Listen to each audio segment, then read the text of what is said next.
In this video, we will be delving more into causal inference. Causal inference refers to the process of determining whether observed associations between risk factors and disease are likely to be causal.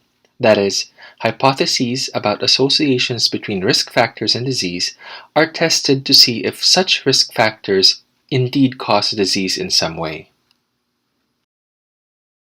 Now, as you can imagine, the process of judging disease causation is a very arduous task, and it can get controversial as well, since there can be bias and confounding involved.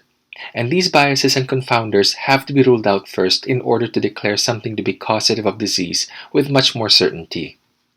Now, certain guidelines or criteria in assessing causality in medicine and biology were suggested by English epidemiologist Sir Austin Bradford Hill, and these guidelines remain to be in use by many epidemiologists to date. Now, here are the criteria, which will be tackled one by one in this video. Now, by the way, a little bit of trivia. Hill worked alongside Sir Richard Dahl and Sir Richard Peto in demonstrating the connection between cigarette smoking and lung cancer. Now, when we say strength in this particular context, we mean the strength of association between possible cause and effect. And with that, we review the different measures of association that you have already taken up in Medical Research 1. Now recall that RR and IRR are higher up in the hierarchy of evidence for causality, since they are measures for prospective studies, as opposed to odds ratios, which is the usual measure of association used in case control and cross-sectional studies, two study designs that have issues with temporality, unlike prospective studies. Now we'll be talking about temporality later in this video. Now, naturally, stronger associations are preferred over weak associations, because the latter may more likely be influenced or distorted by confounding and bias. Now, relative risks greater than 2 can be considered strong.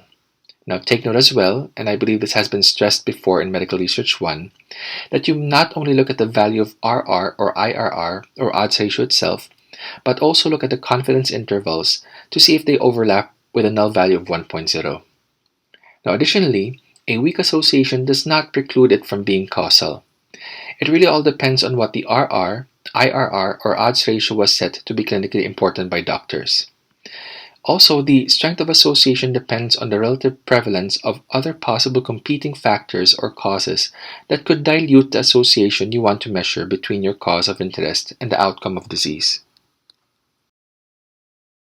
Now, I will talk about the importance of considering the confidence interval when looking at measures of association.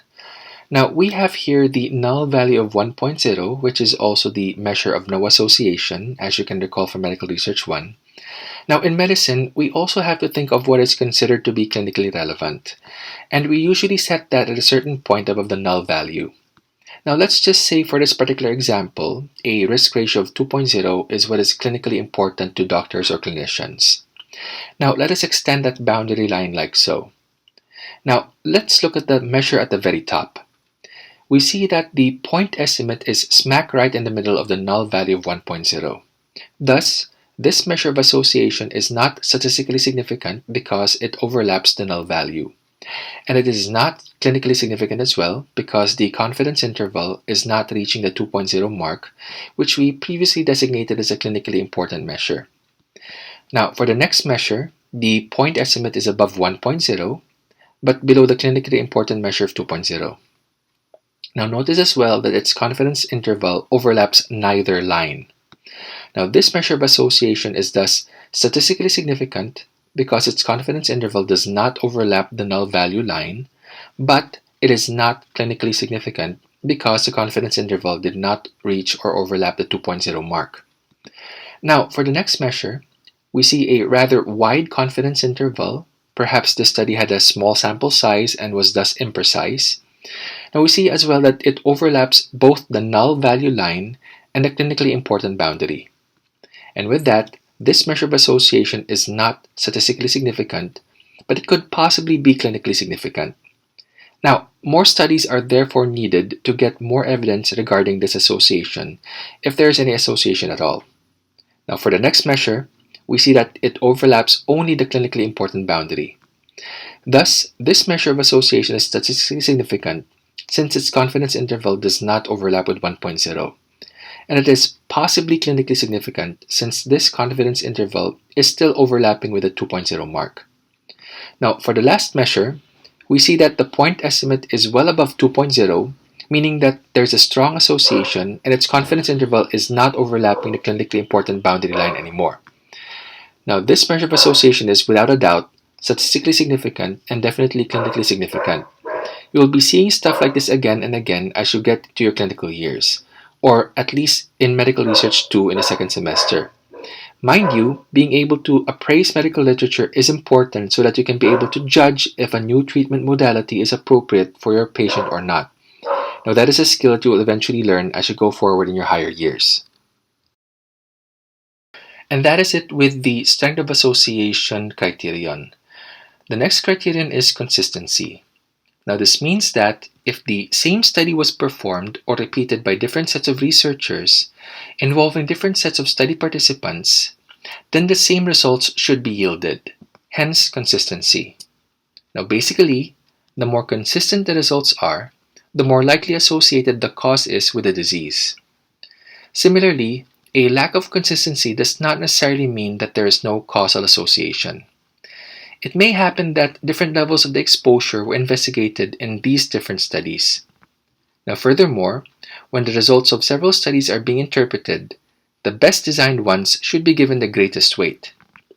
And as we already know, randomized controlled trials are the best in zeroing in on cause-effect relationships. Now, there are techniques available that pool or combine the results of these several different studies that investigated the same possible causal factor. And if you could still remember from Medical Research 1, these techniques include systematic reviews and meta-analyses. Now, here's an example of a forest plot which I hope you still remember from Medical Research 1. Now, this particular systematic review and meta-analysis synthesized results from different randomized controlled trials that tested the benefits of giving corticosteroids to pregnant mothers in preterm labor, so that the probability of babies' lungs to mature earlier is higher once they get delivered. You can see here that the consistency of the results are apparent, meaning almost all of the point estimates of the measures of association from each study lie on the left side of the null value, signaling that corticosteroids are beneficial for lung maturation among babies whose mothers are in preterm labor. Now, the next criterion is specificity. Under this criterion, causation is likely if there is a very specific group of people at a specific site and disease with no other likely explanation. A one-to-one correspondence, so to say. Now, if you could recall, Koch's postulates particularly emphasized on the specificity of an infectious disease to a particular pathogen. Of course, we know now that these postulates are quite flawed, but nonetheless, Koch's postulates may still be true for select infectious diseases. For example, only the rubella virus causes rubella or German measles. Now, Hill recognized that diseases may have more than one cause, and that this so-called one-to-one correspondence occurs infrequently. However, as I said earlier, if an association is limited to a specific group of people with a particular environmental exposure, then the case for a causal association is strengthened. A good example of this is the Minamata disease. It is a neurological syndrome caused by severe mercury poisoning. It was first discovered in Minamata City in the Kumamoto Prefecture, Japan, in 1956, and is specific to that particular geographic location because the disease was caused by the release of methylmercury in the industrial wastewater from the Chiso Corporation's chemical factory, which continued from 1932 to 1968. Now, this highly toxic chemical bioaccumulated in shellfish and fish in the Minamata Bay, which were eaten by the local populace, resulting in mercury poisoning. And then we have temporal relationship as the next Hill criterion. And this alludes to the first characteristic of cause that I gave in the first disease causation video. That is, the cause should always precede the effect or disease. And this is basically an essential condition, a sine qua non, for causal relationships. And that is why randomized controlled trials are the most powerful among study designs when it comes to establishing causality.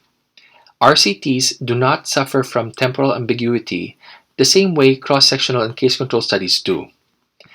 Now, for fear of sounding political, it is quite difficult to ignore the finding that the surge in COVID-19 cases followed relaxation of quarantine restrictions when several places shifted from MECQ to GCQ in June 1. Then again, an increase in our testing capacity may also have had a hand in this increase in cases. Now, the next criterion is biological gradient, very often referred to as well as the dose-response relationship. And this occurs when changes in the level of a possible cause are associated with changes in the prevalence or incidence of the effect or disease. Now, assuming the study is unbiased, this criterion provides strong evidence for a causal relationship between exposure and disease.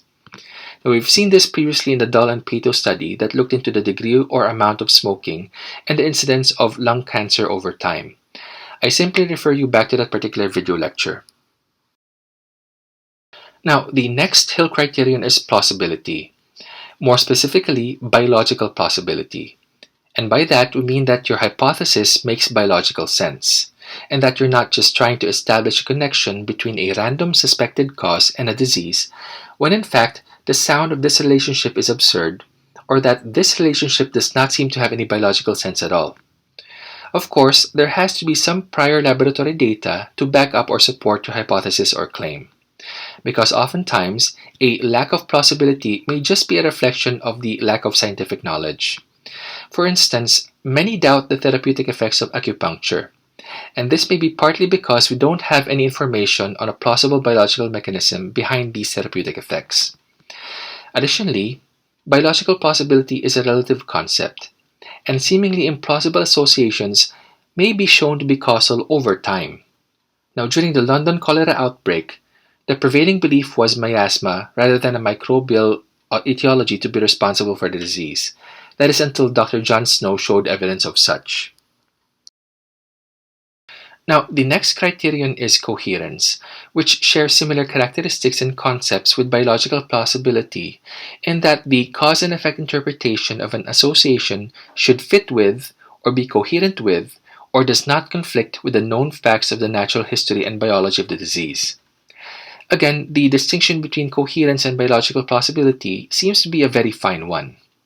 Now, Hill gave as an example for this the histopathologic effect of smoking on bronchial epithelium, in reference to the association between smoking and lung cancer. Now, if there is conflicting information that is akin to violence of coherence, this may undermine a hypothesis about the possible cause of disease. But as with the other criteria discussed, things have to be considered on a case-to-case basis. Next, we have experimental evidence. Logically, it is not so much a criterion, but rather involves testing of causal hypotheses. Laboratory experimentation on human study participants, as what essentially happens during randomized controlled trials or clinical trials, offers the strongest support of causality. Unlike observational studies, where you simply observe and not give any intervention whatsoever, experimental studies allow manipulation of exposures in a controlled environment, like, for example, using different doses of an investigational drug in the context of a clinical trial. And by doing so, we can see what the corresponding effect these different doses would have on, say, cure of disease or alteration of the course of the disease. Additionally, the randomization process that is carried out in clinical trials minimizes bias and confounding that often plagues interpretation of results in many studies. The last of Hill's criteria is the criterion of analogy. Perhaps giving an example can help explain this particular criterion. Consider a study that aims to determine the association between secondhand smoke and lung cancer. Quantification of exposure, that is, accurate measurement of the amount of secondhand cigarette smoke, as well as measurement of all confounders, can become difficult. However, since the risk of lung cancer among active smokers is known, by analogy, persons exposed to secondhand cigarette smoke plausibly have an increased lung cancer risk as well, because the process is mediated by the same biological pathways. Now, this is all good and well if the analogies are clear-cut, because they can add to the weight of evidence to support a causal hypothesis. The problem with this, however, is that the notion of analogy can become impractical in that it can depend on the imagination of scientists in how they see these analogies. Meaning, there can be some subjectivity on how one sees a particular analogy. Of course, that is something for us all to think about. Now, a few final words about Hill's causal guidelines or criteria.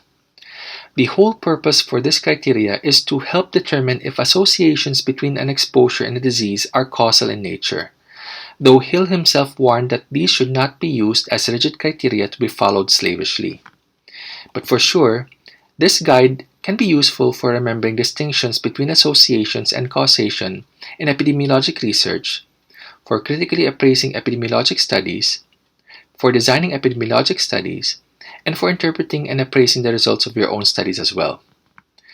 Now, to close this video lecture series, we acknowledge that epidemiologists seek to understand the links between exposures and disease occurrence to provide support for evidence-based clinical practice. While using Hill's criteria is a good place to start, causality can only be ultimately assessed with confidence when the element of chance, bias, and confounding are taken into full consideration. Thank you, doctors. Thank you, nurses. Thanks for working out.